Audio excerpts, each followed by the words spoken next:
प्यारे बच्चों, आज हम अधिगम आकलन के अंतर्गत आकलन के उपप्रकरण नामक प्रकरण का विस्तृत अध्ययन करेंगे।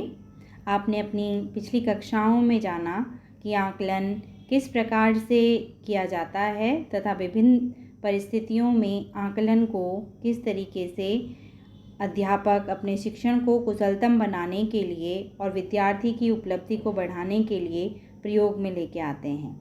आकलन के उपकरण के माध्यम से अध्यापक छात्रों के व्यवहार, योग्यताओं, क्षमताओं और गुणों का मापन कुशलतापूर्वक कर पाते हैं। साथ ही साथ आकलन के ही माध्यम से अध्यापक विद्यार्थी की शैक्षिक उपलब्धि और शैक्षिक विकास के बारे में कुशलतम तरीके से जान पाते हैं।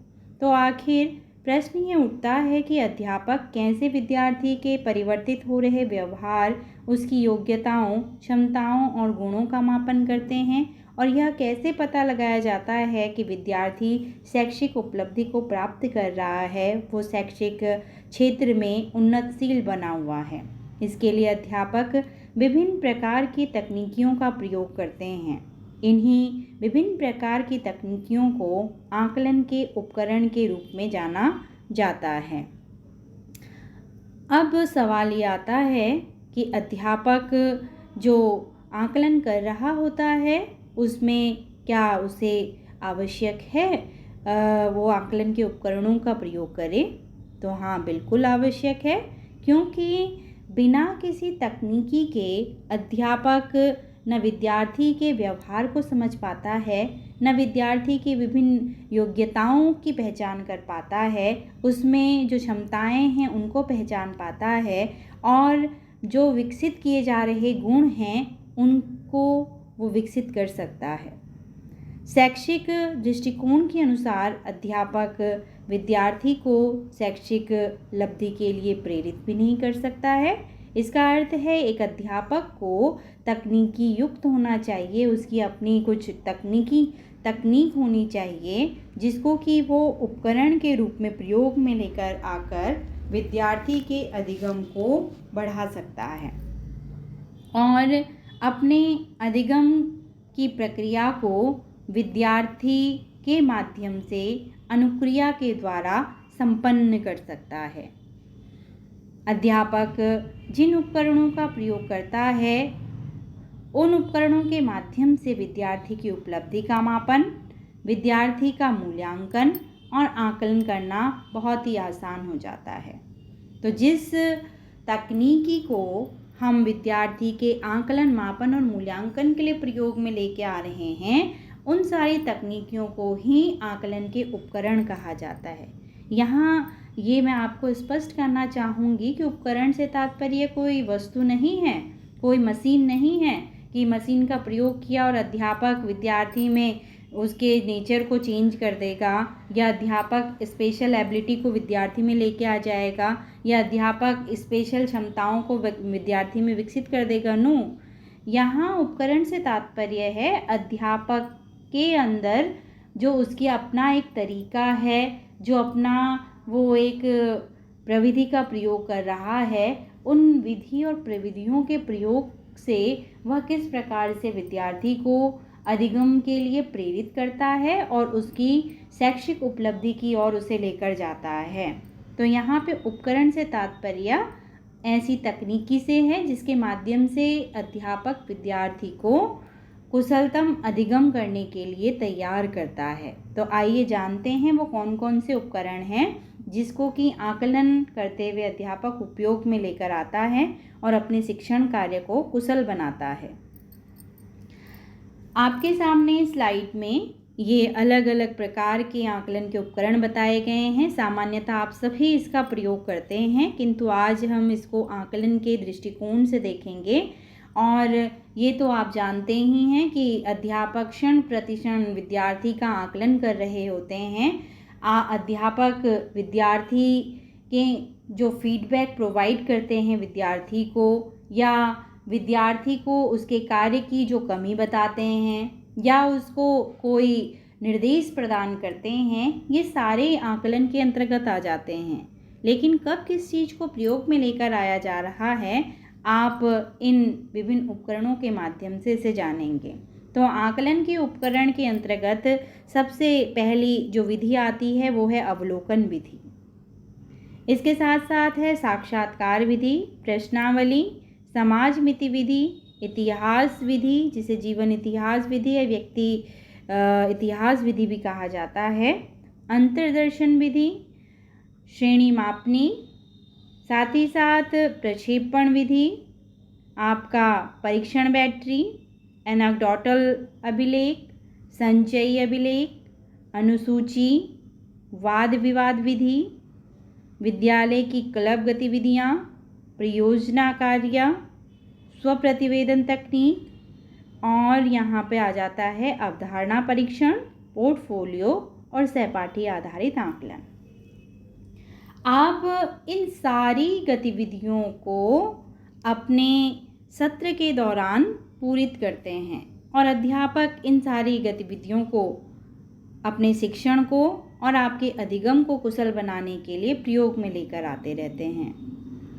आप इन सारी क्रियाओं से होकर गुजरते हैं और आपका अधिगम कब कुशलता की ओर बढ़ रहा है, आप कब किसी चीज़ को सीख जाते हैं, कब आपको क्रिया करनी आ जा रही है, ये आपको जानकारी नहीं हो पाती है। किंतु ये सारे जो मेथड्स अभी मैंने आपको बताए, ये सब हम आकलन करते हुए विद्यार्थी के अधिगम को कुशलतम बनाने के लिए प्रयोग में लेकर आते रहते हैं। अब एक एक करके इसे जान लेते हैं। सबसे पहले जानते हैं अवलोकन विधि को। अवलोकन विधि जिसे कि जे.बी. वॉटसन ने क्रिएट किया। आप सभी जानते हैं कि व्यक्ति का जो व्यवहार है वो भिन्न भिन्न परिस्थितियों में किस प्रकार का होता है। क्या एक जैसा बना रहता है? तो आपका जवाब होगा कि नहीं, व्यक्ति का व्यवहार परिस्थितियों के अनुसार बदलता रहता है। वॉटसन बहुत बड़े व्यवहारवादी रहे हैं। आपने अपने प्रथम सेमेस्टर में इनका स्वयं के बच्चे पर किया गया प्रयोग के बारे में आपने जानकारी प्राप्त की थी, जिसमें कि अपने बच्चे के व्यवहार का अध्ययन कर रहे थे और प्रत्येक क्षण के व्यवहार का निरीक्षण कर रहे थे और अंत में उन्होंने पाया कि व्यवहार का जो पक्ष है जो जीवन भर परिवर्तित होता रहता है, उसमें कुछ ऐसे बिंदु होते हैं जो आपके व्यवहार पे बहुत ही घातक प्रभाव डाल जाते हैं और उसी के अनुसार आप अपने व्यवहार को करना प्रारंभ कर देते हैं। तो आप दैनिक व्यवहार का जो निरीक्षण करते हैं वो अवलोकन के माध्यम से करते हैं। इसी को प्रेक्षण विधि भी कहा गया, जिसमें कि एक परीक्षक होता है, जिसमें परीक्षक अपने विद्यार्थियों का या अपने सब्जेक्ट का ध्यानपूर्वक प्रेक्षण या अवलोकन कर रहा होता है। और ये सारा प्रेक्षण या मैं कहूँ अवलोकन जो है वो रियल सिचुएशन में होगा। जैसे कक्ष में घटित हो रही घटनाओं का अध्यापक निरीक्षण करता है, विद्यालय परिसर में घटित हो रही घटनाओं का अध्यापक निरीक्षण कर रहा है। तो जो रियल सिचुएशन में विद्यार्थी व्यवहार कर रहा है, उसको उसके व्यवहार को अध्यापक रीड कर रहा होगा। अगर वो उचित है तो अध्यापक को प्रसन्नता होगी, लेकिन अगर व्यवहार अनुचित है तो अध्यापक यह उसके सामने एक टास्क आ गया है कि किस प्रकार से वह विद्यार्थी के व्यवहार को अनुकूल बनाए, क्योंकि इससे उसका जो भविष्य है वो प्रभावित होने लगेगा, उसका शिक्षण प्रभावित होने लगेगा, उसकी परिस्थितियाँ प्रभावित होने लगेंगी। तो जो प्रेक्षण अध्यापक कर रहा है वो एक उसकी कंट्रोल सिचुएशन में है और वास्तविक सिचुएशन में वो उन सारी चीज़ों को अवलोकन कर रहा है और एक एक बिंदु को वो कहीं ना कहीं उसको क्या करता जा रहा है, कलेक्टिवली कलेक्ट करता जा रहा है। फॉर एग्ज़ाम्पल, आपको असाइनमेंट प्रोवाइड किया गया, आपको असाइनमेंट सबमिट करने की तिथि दी गई। कुछ विद्यार्थी असाइनमेंट को समय से पूर्व करके प्रेषित करते हैं, कुछ विद्यार्थी समय पूर्ण होने पर प्रेषित करते हैं और कुछ विद्यार्थी समय निकल जाने के बाद तक भी असाइनमेंट को सबमिट नहीं करते हैं। तो 3 तरीके के व्यवहार यहाँ पे आ गए। वो सारा एक ही सिचुएशन में एक ही क्रिया के लिए घटित हो रही 3 तरीके के व्यवहार सामने आए हैं। अब 3 तरीके के व्यवहार को अध्यापक को समायोजित करना है और क्रिया को करवाना है।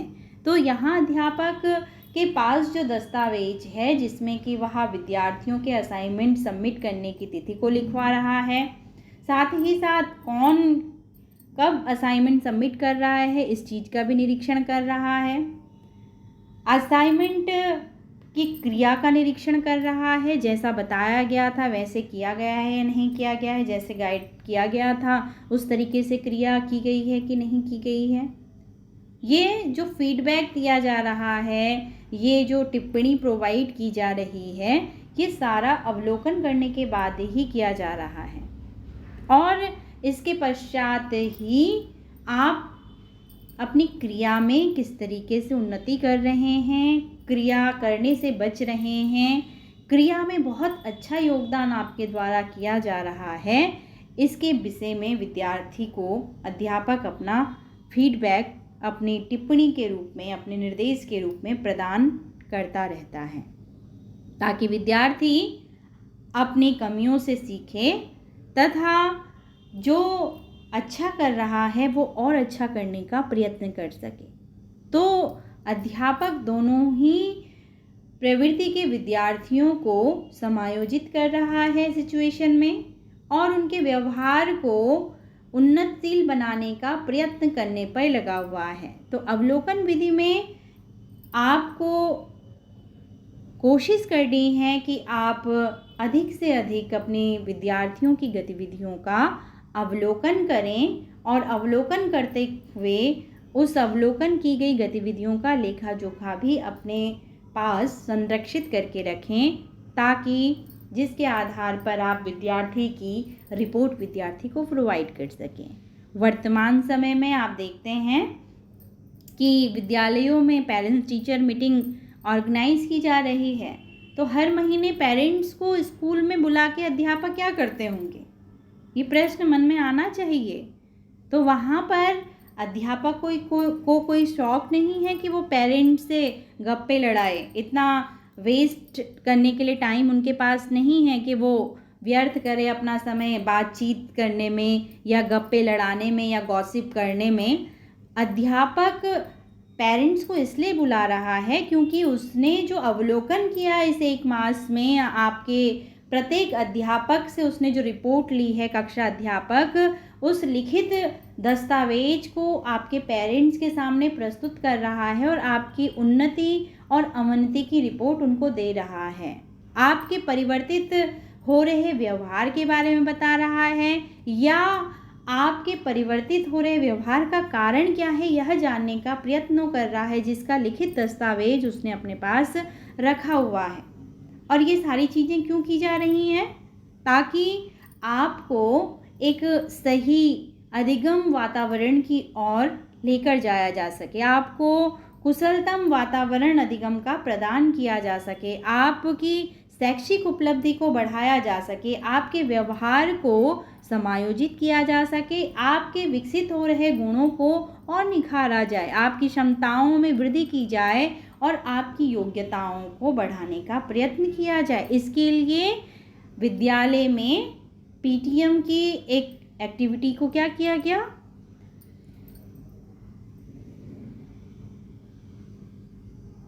इन्वॉल्व किया गया है। तो आप समझ रहे होंगे कि अवलोकन विधि का कितना ज़्यादा महत्व है।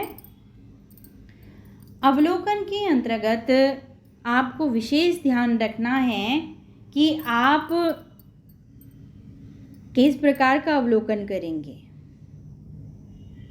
क्या आप आंशिक अवलोकन करना चाहते हैं? आंशिक का अर्थ है कुछ ही चीज़ों का अवलोकन जिसमें कि आप स्वयं एक प्रतिभागी के रूप में सम्मिलित हो जाएंगे, या आप एक बाहरी व्यक्ति के या दर्शक के रूप में केवल ऑब्जर्व करते रहेंगे।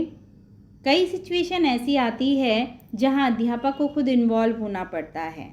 जैसे आपने देखा होगा सरस्वती विद्या मंदिर में आज भी एक प्रक्रिया चली आती है और बचपन में भी हमने देखा हुआ है कि गुरुजी लोग विद्यार्थी के घर में चले जाते थे। क्यों चले जाते थे? क्योंकि वो विद्यार्थी की गतिविधि का अवलोकन कर रहे थे और यहाँ वो एक प्रतिभागी के रूप में, प्रतिभागी मतलब वो सारी सिचुएशन में खुद जा रहे हैं, किसी की सुनी हुई बात पे नहीं कि मित्र ने आके कुछ कह दिया या किसी और ने आके कुछ कह दिया और तब वो आपका निर्णय ले रहे हैं आपके विषय में, कुछ ऐसा नहीं है। वो स्वयं इन्वॉल्व हो रहे हैं और फिर स्वयं प्रत्यक्ष जाकर घटना का अवलोकन करके आपकी बात को समझने का प्रयत्न कर रहे हैं। और कई बार ऐसा भी अवलोकन होता है कि जहाँ ये सिचुएशन नहीं बनेगी कि आप जा पाएँ विद्यार्थी के पास, तो आपको ये क्लियर होना चाहिए कि आप विद्यार्थी का ऑब्जर्वेशन कर रहे हैं। विद्यार्थी को स्वयं भी जानकारी नहीं है, विद्यार्थी ये नहीं समझ पा रहा है कि कब उसे अवलोकित किया जा रहा है, किंतु आप उसकी हर गतिविधि का एक दर्शक के रूप में निरीक्षण करके उसको ऑब्जर्व करने पे लगे हुए हैं। आपको यह भी ध्यान रखना है कि आपका जो प्रेक्षण की भूमिका है वो किस तरीके की होगी। क्या आप प्रत्यक्ष अवलोकन करेंगे या आप अप्रत्यक्ष अवलोकन करेंगे? प्रत्यक्ष अवलोकन में आप स्वयं घटना के स्तर में पहुंचेंगे या जिसके साथ घटना घटित हो रही है उसकी उस सिचुएशन पर आप पहुंचेंगे। और अप्रत्यक्ष अवलोकन में आप साक्षात उस स्थल पे ना होकर आप अप्रत्यक्ष रूप से भी सारी घटनाओं की जानकारी प्राप्त कर पा रहे हैं। आपको यह भी सुनिश्चित करना है कि अवलोकन की अवधि क्या होगी। क्या 1 घंटे के लिए आप ऑब्जर्व करेंगे, 1 मास में आप अवलोकन करेंगे या 1 पूरे वर्ष तक आप अवलोकन ही करते रहेंगे। आपको यह भी ध्यान रखना है कि जो अवलोकन का केंद्र बिंदु है वो क्या है। आप विद्यार्थी के किसी एक समस्या का अवलोकन कर रहे हैं या विद्यार्थी के व्यापक जो उसका व्यक्तित्व है उसका अवलोकन कर रहे हैं, उसकी व्यापक समस्याओं का अवलोकन कर रहे हैं, या केवल ये देख रहे हैं कि मैं विषय का अध्यापक हूँ तो मुझे केवल ये मतलब है कि मेरे विषय में अच्छा हो और अन्य किसी भी चीज़ में विद्यार्थी के साथ कोई भी समस्या आ रही है तो उससे मुझे कुछ लेना देना नहीं है। कहीं ऐसा तो नहीं है कि विद्यार्थी को आपने कहा कि कक्षा में कुछ घटित हो रहा है तो ठीक है, अदरवाइज कक्षा के बाहर विश्वविद्यालय की परिधि में, आपके संस्था में, आपके विभाग में, आपके जीवन में कुछ घटित हो रहा है जो आपके शैक्षिक लब्धि को प्रभावित कर रहा है तो उससे हमारा कुछ लेना देना नहीं है। तो आपको यह सुनिश्चित करना है कि आपका जो दृष्टिकोण है अवलोकन करने का वो कैसा है, उसकी समस्याओं को आप किस रूप में देख रहे हैं।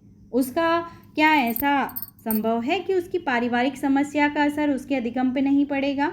अगर आपने मनोविज्ञान का अध्ययन किया है तो आप जानते हैं कि बाह्य हो वातावरण या आंतरिक वातावरण हो, अधिगम पर उसका सीधा सीधा असर पड़ रहा है। विद्यार्थी के समाज का, उसके मित्रों का, उसके आस पड़ोस का, उसके परिवार का अधिगम की उन्नति पर असर पड़ता है। अभी हमने पीटीएम का उदाहरण लिया तो इस उदाहरण में परिवार को विद्यालय तक क्यों बुलाया जा रहा है? क्योंकि कहीं ना कहीं परिवार के वातावरण का असर अधिगम पे पड़ रहा है और विद्यालय के वातावरण का असर भी अधिगम पर पड़ रहा है। उन दोनों ही सिचुएशन को एक दूसरे को समझने के लिए अध्यापक पेरेंट्स की बात को समझे, पेरेंट्स अध्यापक की बात को समझे और दोनों मिलकर विद्यार्थी के उन्नत भविष्य के विषय में आपस में चर्चा परिचर्चा करके समाधान निकाल सकें, इसके लिए उसको क्रिएट किया गया है। तो संकुचित क्षेत्र का अवलोकन तो नहीं होगा, अवलोकन होगा तो व्यापक होगा। तो ऐसी स्थिति में आप यह सुनिश्चित करेंगे कि आप का जो दायरा है अवलोकन का वो किस प्रकार का है। तो इस आधार पर आप समझ चुके होंगे कि अवलोकन दो प्रकार का होता है। एक तो होता है नियंत्रित, जिसे कि घोषित अवलोकन भी कहा जाता है। दूसरा होता है अनियंत्रित, जिसे अघोषित हम अवलोकन कह सकते हैं। नियंत्रित या घोषित जो अवलोकन होगा, इसके अंतर्गत व्यक्ति को पूर्व की सूचना दी जाती है, तथा जो अनियंत्रित होता है, इसके अंतर्गत किसी भी व्यक्ति को जिसका निरीक्षण किया जाता है उसको पूर्व में कोई भी सूचना नहीं दी जाती है, बल्कि अचानक से उसका ऑब्जर्वेशन किया जाता है।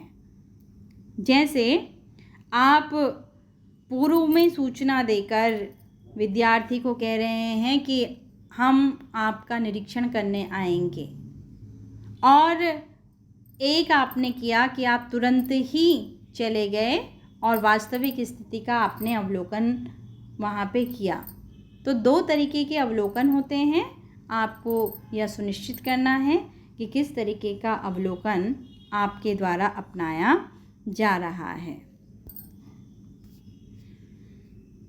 तो आज हम इतना ही अध्ययन करेंगे।